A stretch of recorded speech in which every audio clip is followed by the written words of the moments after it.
The Miami Dolphins are at a crossroads. Sitting at 3-6, the season hasn't gone as planned, but it's far from over. When you take a hard look at the rest of their schedule, there's a real chance to salvage something from this year. It's not just blind hope either. Their remaining games are ranked as the third easiest based on opponent winning percentages. That's an advantage Miami can't afford to waste. Starting with the Las Vegas Raiders, this game feels like an opportunity. The Raiders haven't found their rhythm, and their defense has struggled all year. For Miami, it's the kind of matchup where the offense needs to shine. Tua Tagovailoa connecting with Tyreek Hill and Jalen Waddle could be the key, and a strong showing here puts the Dolphins at 4-6. Next, the Patriots come to town. This isn't the New England of old. They've stumbled through the season, and while you can never overlook a Bill Belichick-coached team, the Dolphins have proven they can beat them. With the right balance of explosive offense and a defense that forces mistakes, Miami can walk away with another win. That would bump the record to 5-6 and give this team a little momentum. Momentum might not be enough for their next challenge, though. Facing the Packers on the road is a different story. Even if Green Bay hasn't been at its best, Aaron Rodgers is still a dangerous quarterback. Lambeau Field is a tough place to play, and this game looks like a loss on paper.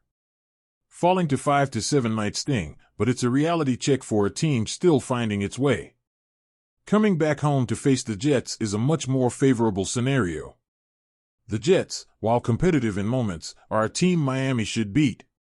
The Dolphins' speed on offense could be too much for New York to handle, and Tua's ability to spread the ball around will likely dictate the outcome.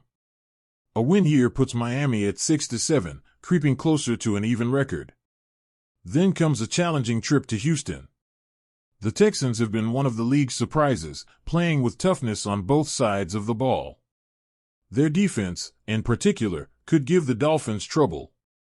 A loss here would drop Miami to 6-8, and it would feel like a step back after making progress. But there's hope again when the 49ers come to town. San Francisco is no pushover, but the Dolphins have shown they can hang with teams like this. If the defense shows up and limits mistakes, Miami could pull off a big win. That would bring them to 7-8 and keep the playoff conversation alive, if only barely. The next stop is Cleveland, where the Browns will likely be playing out the string on a lost season. Miami, on the other hand, could still have something to fight for. These are the games you have to win if you want to make noise, and the Dolphins should take care of business here. At 8-8, things are looking a lot more respectable. Finally, the season closes with another matchup against the Jets. Division games at the end of the season always carry extra weight, and this one could decide everything for Miami. If the playoffs are even remotely in reach, expect the Dolphins to leave it all on the field. Winning this game would push them to 9-8, a winning record to cap off what's been an up-and-down year. But does 9-8 get them into the playoffs? That's the million-dollar question. History doesn't offer much comfort. Over the past 3 seasons, teams with a 9-8 record have made the playoffs only 4 times, while 9 others have fallen short. A 31% chance isn't exactly encouraging, but it's not impossible either. This team has been in this position before. Just 2 years ago, under Mike McDaniel, they squeaked into the playoffs with a 9-8 record. The year before that, under Brian Flores, they missed out despite the same record. It's a reminder that it's not just about your wins, it's about timing, tiebreakers, and how the rest of the league shapes up.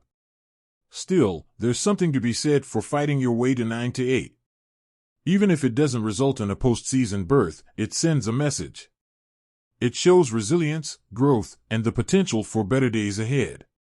The Dolphins wouldn't be the first team to use a strong finish as a springboard into the next season. For now, though, it's about the here and now. Can this team dig deep and find a way to turn things around? Can Tua stay healthy and lead with confidence? Will Tyreek Hill and Jalen Waddle keep tearing up defenses? And can the defense tighten up when it matters most? These are the questions that will define the Dolphins' season. The pieces are there, and the schedule gives them a chance, but it's up to this team to seize the moment. Every game counts, starting with the Raiders. The road ahead won't be easy, but nothing worth having ever is. It's time to see what this team is made of.